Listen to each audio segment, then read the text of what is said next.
Hey, what's going on, Snap? How's everybody doing this Friday night?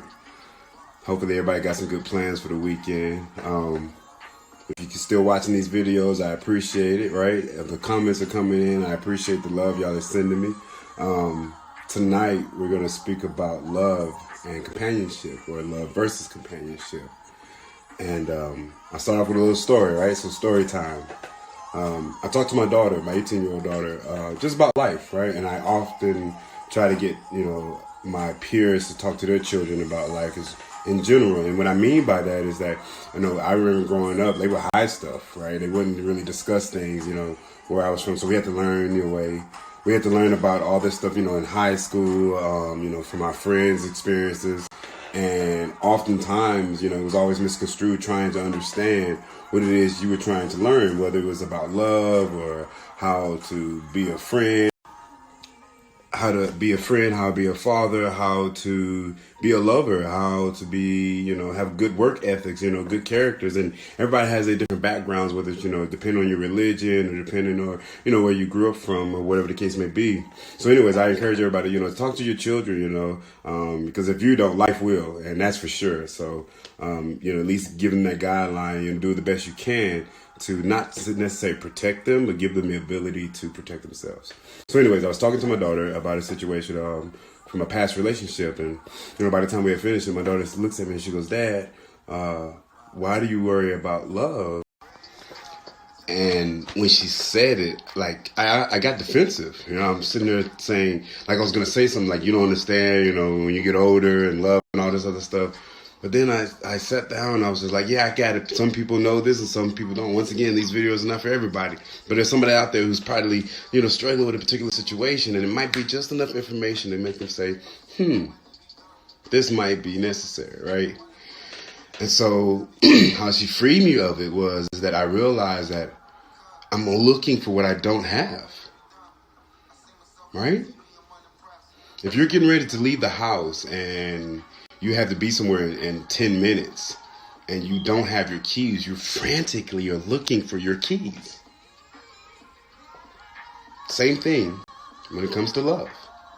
If you don't have love, you're going to frantically look for love. And when you finally get a hold of it, when you finally get a hold of love, now you're rushing it, right? You're trying to, hurry up at the red light, speed through the yellow lights, right? And you can't even enjoy the ride. Your anxiety is too high. Your mind is racing. Is this a good move? Is this a bad move? Whatever the case may be. If you love yourself, you have all the time you need. If you have your keys, you don't have to rush to get to your destination. It's the same thing with love. Love yourself. And watch how it flips on your mind when it comes talking to people, of anybody. I'm talking about, this applies to every single person in your life. Your children, your mom and dad, your spouses, your co-workers. I mean, every single person.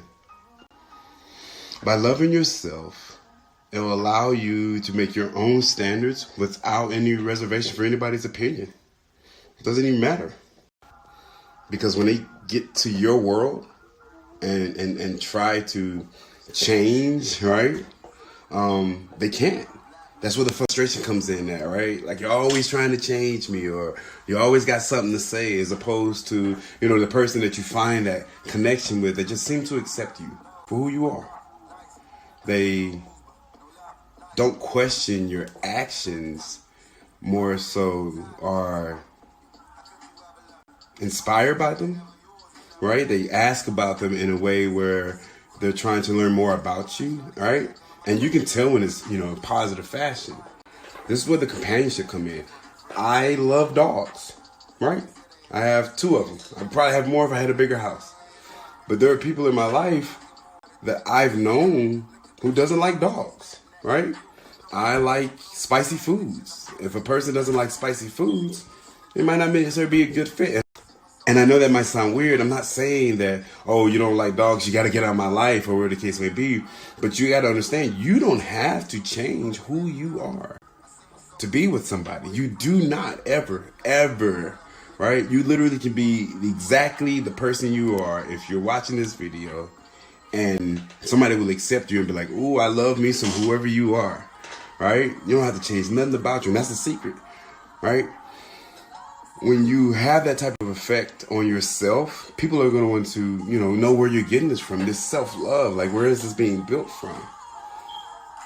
We're taught these things. We hear them day in and day out, right? Love yourself so that you can love others. You can't love nobody until you love yourself, so on and so forth. So I started asking myself, is there any truth to this? Is there any validity to this?